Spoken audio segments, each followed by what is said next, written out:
What's good, YouTube? And welcome to the house. Konami has this habit of peeling cards off the ban list no matter what the cost, even turning cards into shells of their former self that are just empty husks that can do nothing in today's game, where they could have made an awesome retrain and actually printed a new card to sell new sets and also give legacy to the game, instead of just having these cards end up feeling like you have a friend from high school that you meet up at a pizza place years back when you came back to town for Christmas, and then you find out there's just something completely off about them and they're not who they were. Besides that specific example, I do want to say that Konami has done a good job balancing some erratas. We're going to show some of those cards as well, so credit where credit's due, but they really have ruined these specific cards forever. Starting with Destiny Hero Disc Commander, they just choked this dude out completely. And besides, also, there's really creepy art on this guy that I never noticed until a recent live stream,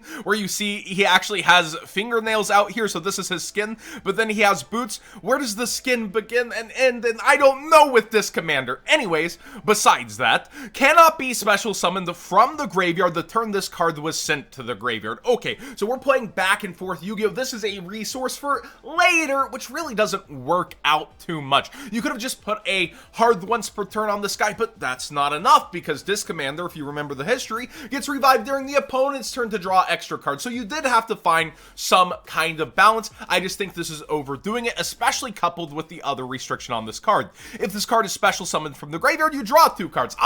The legacy of Perfect Circle Monarchs. Then you can only use this effect of Destiny Hero Disc Commander once per duel. I think it actually would have been fine to just leave this without the first restriction, and you would see some play in combo heroes using this as a resource. And I get that you can basically Foolish Burial Destiny Hero monsters with how that fusion works, and you have the ability to get this in the grave so easily. The once per duel would have been enough. Let the guys draw some extra cards in their hero decks, and you do have Draw Hand and other cards that people opt to play because of this that have way worse issues in terms of giving opponents power and stuff. But I think with Disc Commander, just let it be the once per duel. Why the first part and make it completely a useless husk of its former self? Speaking of other cards, Sinister Serpent used to be able to grab itself during each standby phase, and in modern Yu-Gi-Oh! We have so many cards between Ice Dragon's Prison all the way back to DD Crow, so many counters for this card that it wouldn't have been a problem with its old text. We've peeled banned cards off without erratas at all, yet they went overboard with Sinister Serpent. During your standby phase, if this card is in your graveyard, you can add it to your hand. Also, banish the Sinister Serpent from your graveyard during your opponent's deck's end phase. So if you use this, you have like this weird hiccup on the how you can use the recurrence or what you actually have to do to get that, and I just think that's a terrible freaking balance. Like, look at this card's maintenance cost. It's literally getting rid of itself later so that you can't keep recurring, but it's so slow for its card advantage system. It wouldn't do anything in modern Yu-Gi-Oh! With its old text. Now, here's an old friend that I've played, really enjoyed time with, and it's just useless even at 3. Dark Magician of Chaos. During the end phase, if this card was normal or special summoned this turn, you target a spell card in your graveyard and add it to your hand. You can only use this effect once per turn. See, that's all you really needed to do. Add the once per turn. You didn't need that first clause that makes DMOX say, oh yeah, I'll get you something back for the next turn, in this high action paced Yu-Gi-Oh! That we've entered, where those effects are no good. You can't wait a whole turn for the resource. There's other cards that do this kind of thing better, and you made this guy, once a great player of the game, say, yeah, I'll take my time doing this. The other effect is when it destroys a monster by battle. After damage calc, you banish it, and then if this face-up card would leave the field, banish it instead. Those are old effects of it. Basically, they've just made the timing like he's trying to, you know, run the marathon just way slower on like the slowest rate you possibly could. Like, these are not okay pacings for modern Yu-Gi-Oh! Brain Control. Now, this one was an interesting tweak. Pay 800 life points, then target one face-up monster your opponent controls that can be normal summoned or set. Take control of that target till the end phase. you can't touch a single extra deck monster with this. Just inherently by how it's set. You cannot do any of these powerful Omni negates, Boral Sword Dragon, you're looking at everything, Boral Savage. You can't take these power monsters and even attempt to force your opponent's negates with this card any longer. It has to be something that has the ability to put itself on the field. Excluding the extra deck from this card was ridiculous. You could have even tried to do creative text, like you yourself could only summon from the extra deck thrice per turn, which there is wording like that on, I think it's Summon Breaker or some card like that. So you do have cards in the game that actually look and limit stuff like that. You could have used creative card design for this and still made it at least impactful. And the final card that was just straight up murdered is Goyo Guardian. One Earth Tuner. That was it. You made it from generic to not generic, just murdered it to peel it off the list. Like, you didn't have to do that to this card and it still wouldn't be played that much in modern Yu-Gi-Oh! 2800 level 6 synchro, pretty darn cool, but like, would we really be busting this out versus others? Now, I do want to show some balancing that Konami has done. Some juggling that's been good and actually found itself impactful. Briotic found itself in top cut list. You can discard any number of cards to the graveyard, then target the same number of cards your opponent controls, return those cards to the hand, and they added a hard once per turn clause on this.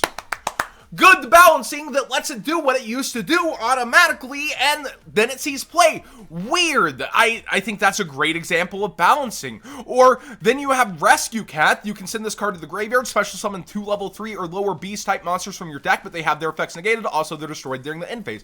This shifting and limiting of power still let it see play in Burning Abyss when it was released from the list with this errata, and it still does formally what it did with just a little more restrictions. And I think that's great. Then you have Imperial Order, which I almost thought when it was unbanned was a understatement, but it could no longer send itself to the graveyard, so that did end up choking a lot of duelists out that played this without really knowing how to balance it. Negate all spell effects on the field. Once per turn during the standby phase, you must pay 700 life points. This is not optional, or this card's destroyed. Used to, you can decide to pay the cost, and you could just turn on spells whenever you felt like it, choking your opponent out. But with this clausing on it, it's a back and forth game. True Dracos ultimately took the best advantage of a card like this, but still, it ended up proving that it would often hurt the user as well with how it was set up. Ring of Destruction's another good errata. During your opponent's turn, target a face-up monster your opponent controls whose attack is less than or equal to their life points. No longer letting this be a game ender, but still a powerful removal option that would do damage. Destroy that face-up monster, and if you do, take damage equal to the original attack, then inflict damage to your opponent equal to the damage you took. So they end up letting you take the damage first, so that if you would go down a game, then, you know, that's how burn cards pretty much work now. With Ring of Destruction's new wording, it still saw some play in back and forth formats and decks, and I think it's an underestimated sleeper card, honestly. This is a pretty good destruction card. It could definitely cycle back in, similar to how Compulse cycles into formats, but a lot of cards have self-protection. That's why Compulse is kind of better removal at times. And then finally, Sangan. So this one did end up slowing it down, but for Sangan, that needed to happen, and it still lets you grab hand traps or grab things like Multi-Faker for your Altergeist, looking at you, DZ. If this card's sent from the field to the graveyard, add one monster with 1500 or less attack from your deck to your hand, but you cannot activate cards or the effects of cards with this name for the rest of this turn. They didn't go till the end of your opponent's turn or something crazy next turn. So they knew with how hand traps had leveled up and stuff like this, Sangan could still see some usefulness in the game and also be a good recruiter. These are balanced erratas, taking something off that was once too powerful and making sure it's okay for the game to come back in the state that it was. And I think that Konami has this weird thing with certain cards where they go overboard and overkill and make sure that it's never going to see play again, and then this weird turnaround if it's a super liked card maybe in their office or maybe as a community consensus, they make sure to do an okay job with it. It's just so weird to me how certain cards just get the axe or the slowdown or the inability to get played as they once were, and they're just husk shells of their former self. Now, the final errata I want to bring up is a balance of making it not that useful versus its modern retrain. Chaos Ember Dragon came off the list despite having a really cool brain, as we mentioned before, that saw play. It saw play in Thunder Dragons. It's searchable by Melody. It has a pretty darn good effect where the Chaos Emperor here no longer can be activated on the turn it's summoned, and you can't do anything else besides its effect the turn you use its effect. So like when you summon it, you would have to have a light and dark monster in your graveyard. If you're talking turn 1 setup, its restriction later doesn't allow you to basically summon it with setup. You cannot activate other cards or effects during the turn you activate this card's effect. So you can't get a light and dark monster from the graveyard like that without activating some effects, thus making it an impossible turn 1 play that kind of needed to happen. But like, with that, you make this card completely dead on activating its effect unless it's later in the duel, unless it's in a grind state. This was a hard balance, and this is where I argue you leave it on the ban list instead of making it pretty much unplayable, and then you create a cool retrain that is playable, that finds the balance. Look, I think that Konami's ultimate answer is sell us new cards that give us memories of the power cards and leave the legacy of those others for traditional format. Because actually when they errata these cards, you know, they're obviously coming off the list of 1 or whatever, you actually ruin traditional format for them, as weird as that is to say. Nobody plays that format. It's a bad argument, I'll admit myself. But also for past gameplay, you have kids coming up to me today going, Brain Control, why was this even played back then? Not knowing the original text. People are coming in a year ago, half a year ago into the game, even during this time, finding a new game to play and going, this card, why was it ever good? And it's so crazy to have to explain. Konami's completely changed what it did. Here's what it did back in the day. It's better than Mind Control, which is also on the list. Look, if you're gonna murder cards, just create a balanced retrain. That's my answer personally to it. Nobody's paying rent to be on the list. Thanks for watching today's discussion topic. Please subscribe if you at least enjoy these conversations, even if